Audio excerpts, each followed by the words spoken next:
hello again everyone. My name is Tyler Lipchin and I am with the DFWNN design competition.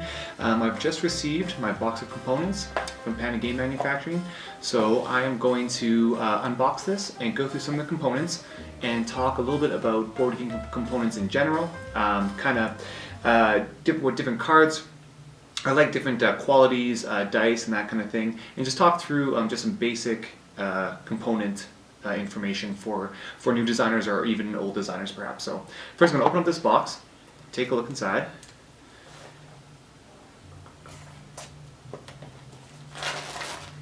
I know some designers are just been joking around that we're going to try and keep the saran wrap to design with, but I'm not one of those people, so I'm going to throw that out. So here is the box of components. It's a magnetic deck box, which is just stunning. Actually, I'm definitely going to keep that for some of my own games. And inside we have a felt bag of goodies and a few little booklet about your designer's toolkit, and some more tokens we'll talk about in just a moment, and some cards. So these toolkits, these are from Panda Game Manufacturing, and I know some of these were given out at some conventions last year, and they're basically a designer's toolkit. It's a bunch of board game components for designers, but really what it is it's kind of showing off the different components that Panda manufactures. It's got a little bit of everything. I'm going to go through all of them for everybody. It's a really great thing to have if you are a new designer, if you're looking at doing a Kickstarter or a publisher, for example, and you want some samples of components. This box right here has pretty much a little bit of everything of what you could possibly want. I'll talk about that, but yeah, pick up one of these if you're thinking about doing a Kickstarter. Definitely worth it. So I'm going to start off with cards. Now in this box we have 3 packs of 25 cards of different cores. Now some people are unsure of what the actual core means. You can see there, ivory core, black core, and gray core.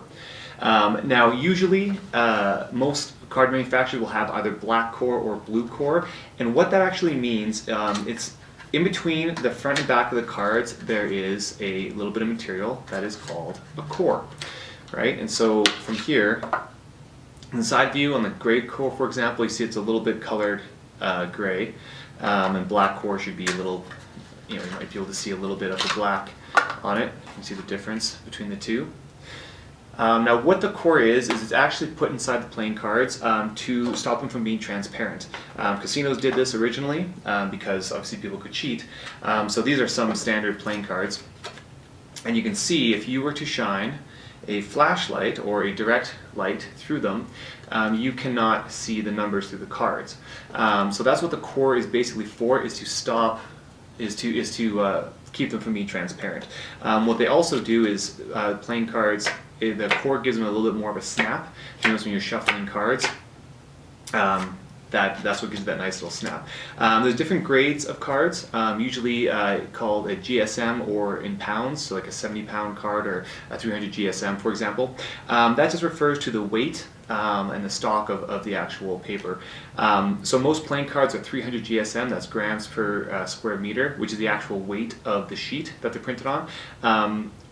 Most manufacturers will have 300 GSM, so you don't have to worry too much about that, but it's the core you're looking at.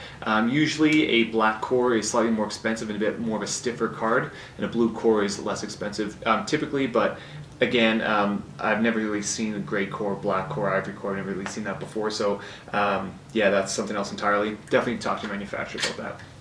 Now these come in these nice little tuck boxes, which are fantastic because I'm going to be using those in my design, so that's a huge bonus for me. And yeah, so those are basic playing cards. Now these cards are a standard, I believe they're standard.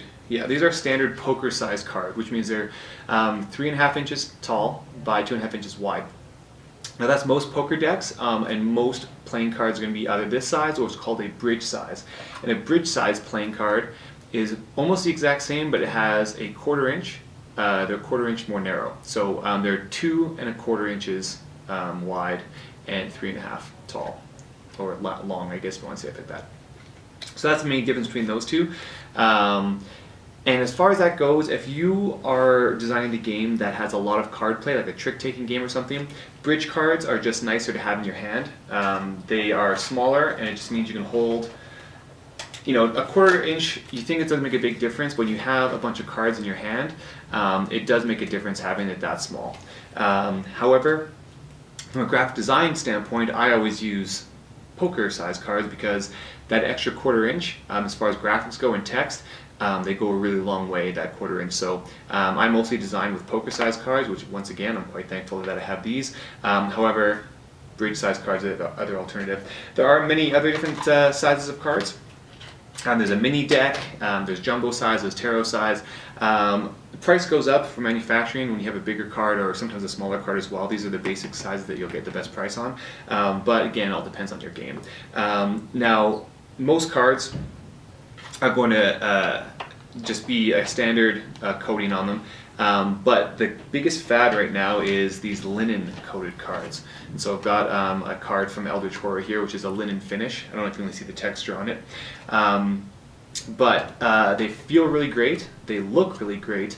So if you're, they're a bit more expensive. They're more of a premium item. But if you are looking at something like that, these are actually linen finish as well. They're great for cards like Eldritch Horror, where it's just information on the cards, or like a Magic deck, for example. But if you are planning on designing a game that has a lot of shuffling, then I don't recommend linen. Again, this could be just my personal preference, because linen cards don't slide as well.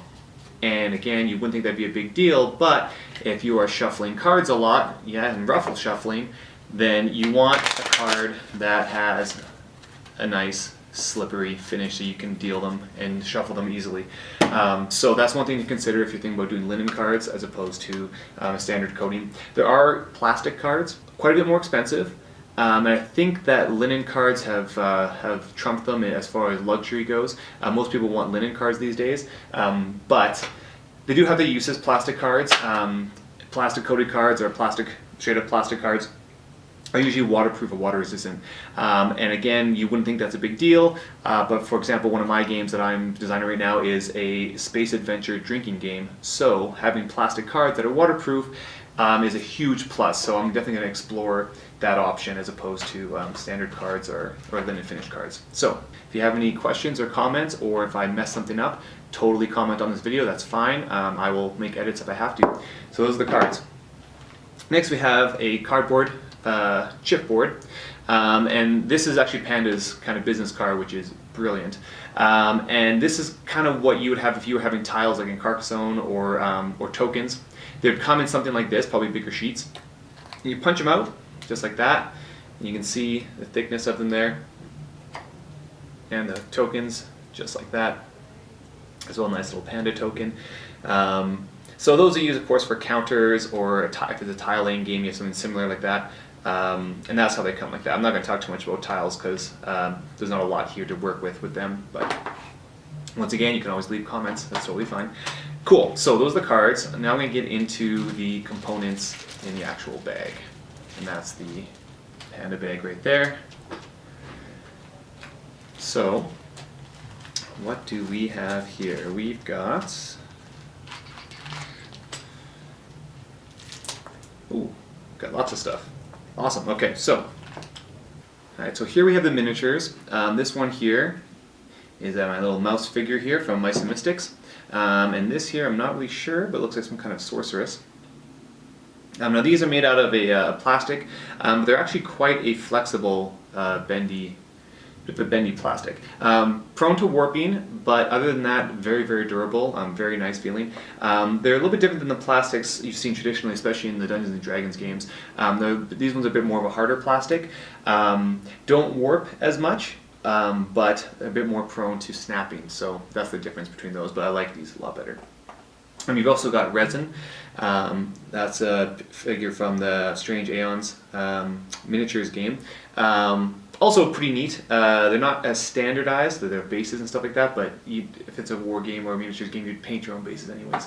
Also you could have metal, pewter, those kinds of miniatures as well. But if you're manufacturing like a board game, the weight of it becomes way too heavy, so plastic is quite good, or resin's even lighter. So I recommend those two. So I've got these two guys to work with. Also my components, I've got my nice little panda meeple here.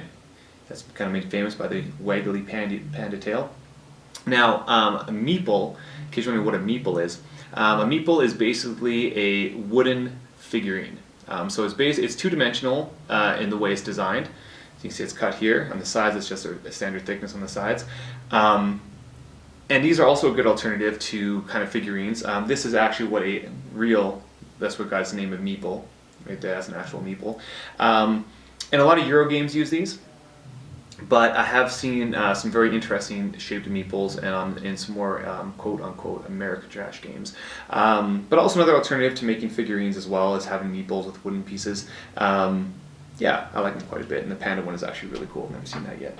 So I've got those guys, and I've got some little plastic cubes.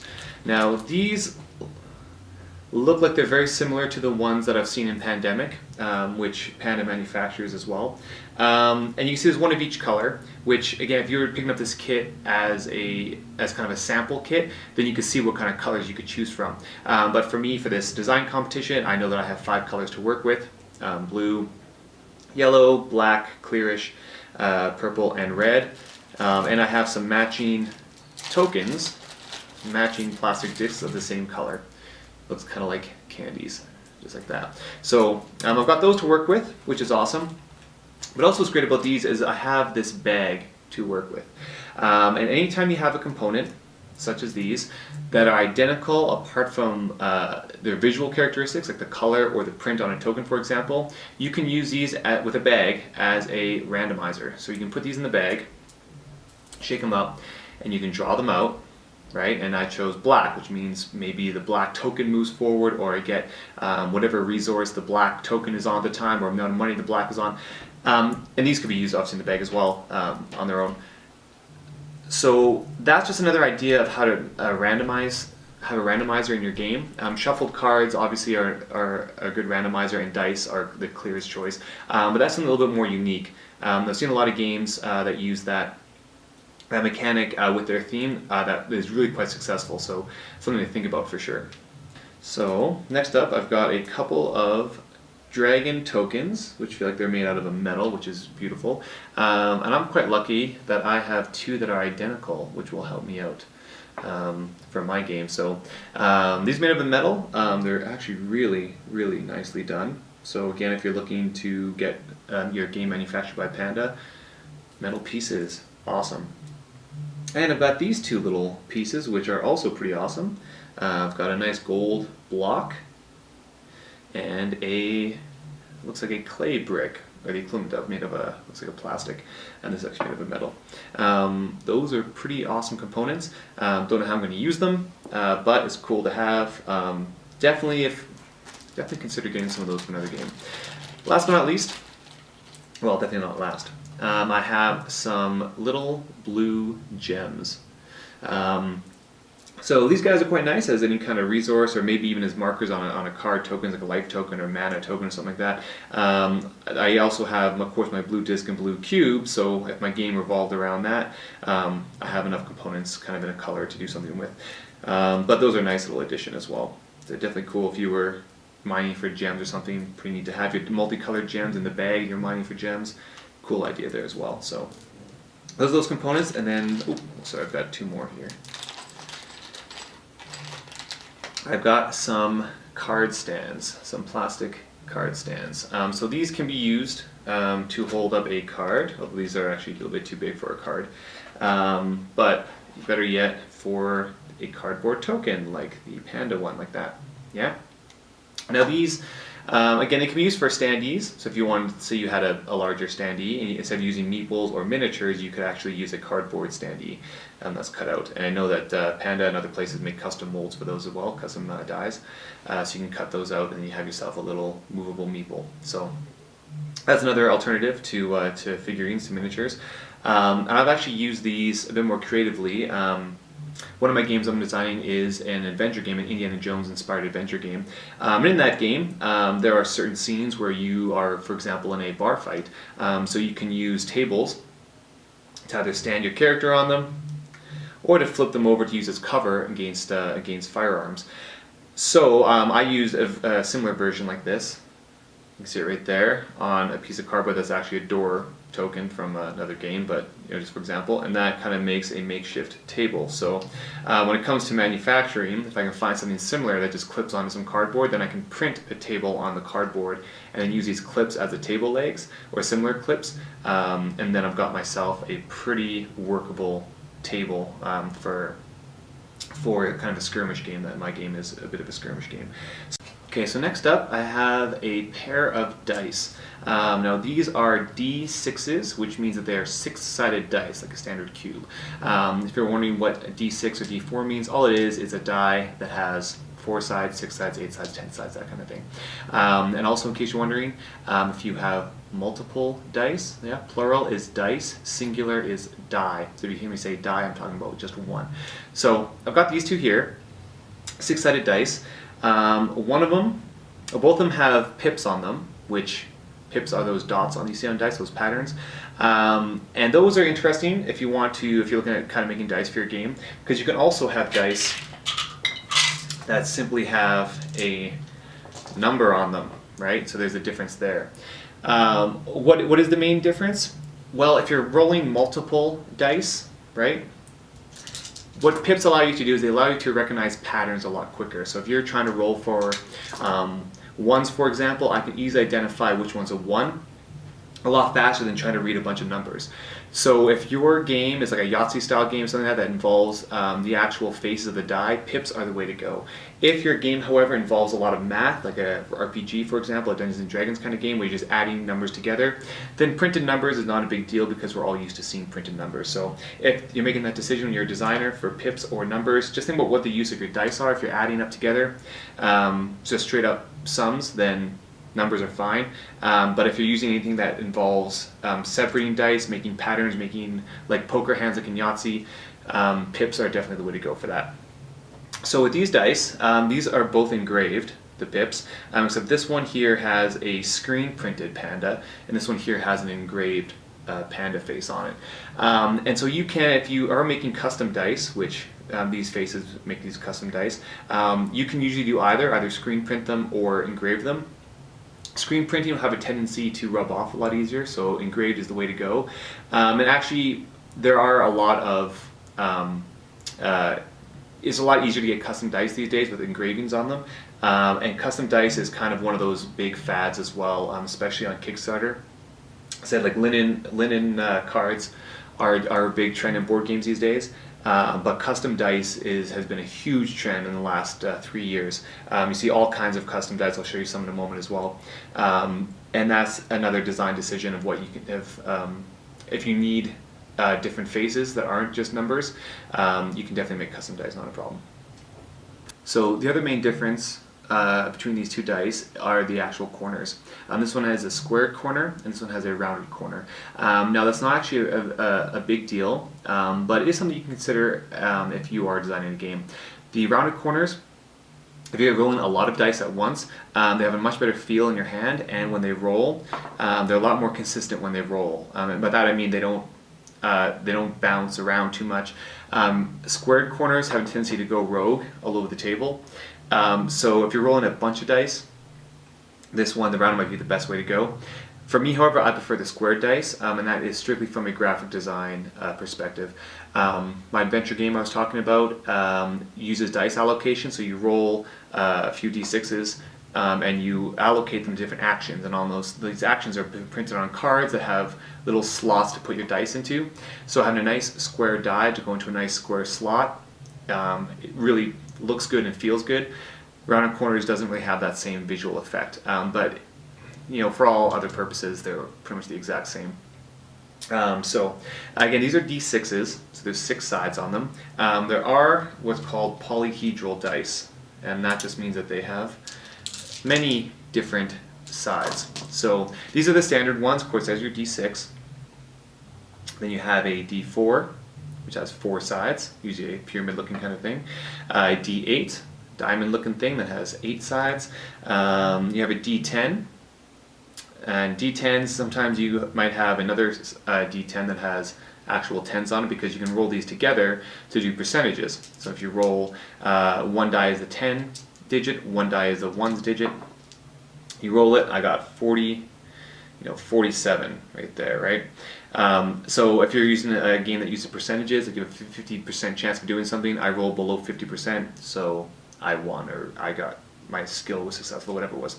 And then you have D12s, and you have D20s, which are used mostly in Dungeons and Dragons. These all kind of come as a standard size. However, I have seen some D20s that are quite oversized, but for the most part, you're going to find these are all standard sizes.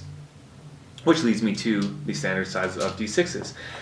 The standard size of a D6 is 16 millimeter, and that's them right there, side by side. So now, whereas polyhedral dice are mostly standardized, there are actually quite a few different sizes and choices for D6s. The typical size is a 16 millimeter, that guy right there, but you can have slightly smaller, you can have a 14 millimeter, sorry, you can have a 12 millimeter, or 12.5 millimeter, and 11 millimeter. Not a big difference in them, and then like a 19 millimeter as well, bigger ones. So not a huge difference in them. Again, it all depends on your game. For me personally, I prefer to roll 16 millimeter or maybe 14 millimeter, although 14 millimeter is kind of hard to find. I've only ever seen a few games like Warriors that uses 14 millimeter. But 16 millimeter is kind of the standard. I like the feel of that. But a lot of games I've seen recently going to a 12 or 11 millimeter dice because, well, I don't really know because. It's less material, so it's better on shipping. You have a lot of dice to ship. They might be cheaper to manufacture as well, so I'm going to ask Panda if you're going with them. But just your options there. And then you have, of course, you have oversized dice. So this is from King of Tokyo. And this is actually a good example of a custom die. So it has the numbers, the attacks, the energies, the hearts. Again, a good example of using custom dice in your game if you have specific sides you want. In the olden days, you used to have what's called a results table or combat results table if it's combat, where if you roll a certain die, you look up on a table what that means. Nowadays, you can just print it right on the die, which is pretty awesome. So I think that's everything. Again, these are all my final shot of all my components I have to work with, which is actually quite a lot, and cards, which I'm very thankful for. So yeah, it's a little bit of component breakdown, some kind of beginner information for designers out there.